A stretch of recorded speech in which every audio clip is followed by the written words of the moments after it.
Good morning and welcome back to the online classes conducted by Sunrise School, Mastapur.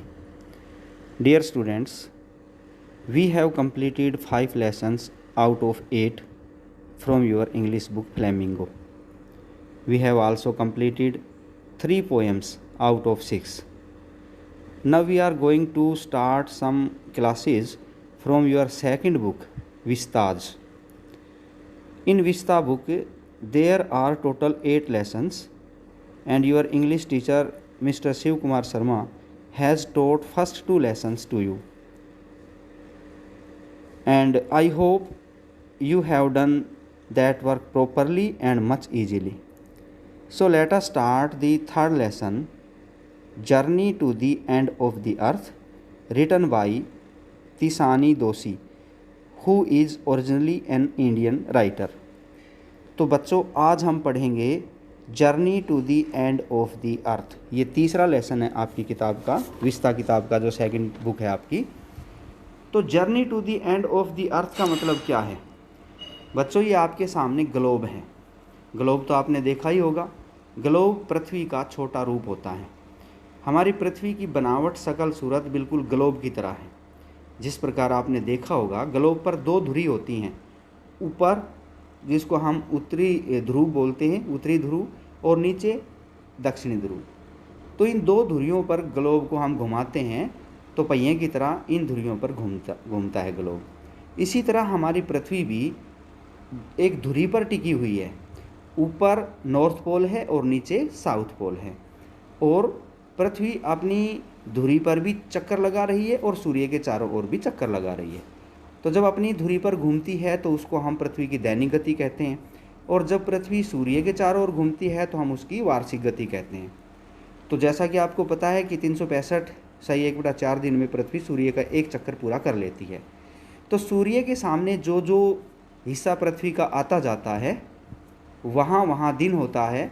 अपनी जब पृथ्वी अपनी दैनिक गति पर घूमती है तो घूमते हुए सूर्य के सामने जो हिस्सा पृथ्वी का आता है वहाँ दिन, और जो हिस्सा पीछे चला जाता है वहाँ पर रात होती है। तो ये मैप एक ग्लोब है, और इस ग्लोब में आप कुछ महाद्वीप देख रहे हैं, और बीच में सबसे नीचे ये जो निचली धुरी है जिस पर ग्लोब टिका रहता है, ये नीला नीला जो आपको दिखाई दे रहा है, ये है हमारा अंटार्कटिक, जिसको हम दक्षिणी पोल भी कहते हैं, साउथ पोल भी कहते हैं। ये बिल्कुल पृथ्वी के एंड पर है, नीचे है। इसीलिए इस चैप्टर का नाम रखा है journey to the end of the earth, पृथ्वी के अंत की यात्रा। मतलब जो लेखिका है वो यहाँ पर जाती है, पृथ्वी के अंत पर जाती है। और इसका हम एक और भाव भी निकाल सकते हैं, अर्थ निकाल सकते हैं कि जिस प्रकार पृथ्वी पर प्रदूषण बढ़ रहा है, वनस्पति को काटा जा रहा है, जीव जंतुओं को लुप्त होते जा रहे हैं, और तो और मानव ने इतनी तरक्की की है कि इतना पोल्यूशन होने लगा है, धुआं निकल रहा है फैक्ट्रियों से, गाड़ियों से, और इतनी ज़्यादा खुदाई करके संसाधनों को निकाला जा रहा है। तो इससे क्या है कि पृथ्वी पर एक बुरा असर पड़ रहा है, और इस बुरे असर को क्या बुरा असर पड़ा कि पृथ्वी का जो ग्लोबल टेम्परेचर है, मतलब इसका जो औसतन तापमान है पृथ्वी का, वो हर साल थोड़ा थोड़ा बढ़ता जा रहा है। और इस पोल्यूशन की वजह से आप देख रहे हैं मौसमों में भी बड़ा परिवर्तन आ गया है। जो ऋतुएं थीं उनका जो टाइम निर्धारित होता था वो समय अब निर्धारित नहीं रहा। आप देखते हैं कि गर्मियों में आजकल उतनी गर्मी नहीं पड़ती है, और गर्मी लास्ट में जाके शुरू होती है। सर्दियों का मौसम भी जो होना चाहिए था वो नहीं है, बारिश लगभग ख़त्म होती जा रही है। तो ये जितना भी दुष्प्रभाव पड़ा है ये इंसान की तरक्की की वजह से पड़ा है। तो लेखिका यहाँ दक्षिणी ध्रुव पर, जिसको हम अंटार्कटिका कहते हैं, वहाँ पर जाती हैं। अब वहाँ जाकर के वो क्या एक्सपीरियंस करती है वो इस चैप्टर में बताया गया है। वहाँ पर बर्फ़ के पहाड़ हैं, पूरा जो समुद्र है वो बर्फ़ से जमा हुआ है, 1.5 मीटर मोटी समुद्र पर बर्फ़ की परत जमी हुई है। ये एक ऐसा महाद्वीप है जहाँ पर जीव जंतु बहुत ही कम मात्रा में दिखाई देते हैं। केवल वही जीव जंतु यहाँ वनस्पति बच पाते हैं जो सर्दी से अपने आप को सर्दी के अनुसार ढाल लेते हैं, क्योंकि यहाँ का जो टेम्परेचर है, यहाँ सर्दियों में -127 डिग्री टेम्परेचर नीचे चला जाता है, -127 डिग्री। सब कुछ जमा पड़ा है यहाँ पर जीव जंतुओं की हम उम्मीद रख ही नहीं सकते।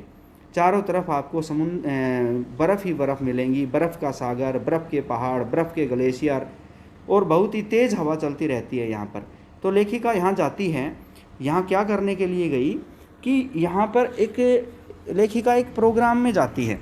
अब बच्चों प्रोग्राम क्या है वो मैं अभी आपको बताऊँगा।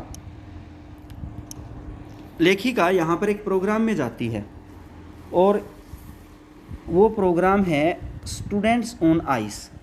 एक स्टूडेंट्स ऑन आइस प्रोग्राम चला रखा है कनाडा के एक व्यक्ति ने, जॉफ ग्रीन ने, और इस प्रोग्राम का उद्देश्य है विद्यार्थियों को अंटार्कटिका ले जाना और वहाँ ले जाकर उनको बताना, दिखाना कि किस प्रकार से ग्लेशियर्स टूटते जा रहे हैं, किस प्रकार से बर्फ़ पिघल रही है।